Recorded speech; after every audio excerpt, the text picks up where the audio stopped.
अस्सलाम वालेकुम, मैं हूं शहबाज खान और आप देख रहे हैं उर्दू ज़बान। आज की वीडियो को स्टार्ट करने से पहले मैं आपको एक रिक्वेस्ट करता हूं कि जिन्होंने हमारे चैनल को सब्सक्राइब नहीं किया हुआ, सबसे पहले वो हमारे चैनल को सब्सक्राइब कर लीजिए। सब्सक्राइब करने के बाद साथ में एक घंटी का निशान है, इसके ऊपर भी क्लिक कर लीजिए ताकि हमारी न्यू वीडियो आपको आसानी से मिल जाए। हज़रत मुआज़ कहते हैं कि मैं हज़रत उस्मान रज़ियल्लाहु अन्हु की खिदमत में था कि आपके पास एक आदमी आया और अर्ज़ किया, मैं आपको एक अजीब बात बयान करना चाहता हूँ।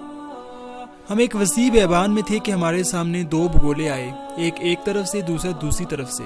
फिर उनकी मतबेर हुई और मुकाबला हुआ, फिर वो अलग अलग हो गए। हमने देखा कि इनमें से एक वज़न ज़ायद था। फिर मैं उसके अखाड़े की जगह पर गया तो वहाँ पर बहुत से सांप पड़े हुए थे। इनसे ज़्यादा मेरी आंखों ने कोई चीज़ नहीं देखी। इनमें से एक सांप से कस्तूरी की खुशबू आ रही थी और वहाँ पर एक बारीक जर्द रंग का सांप भी पड़ा था।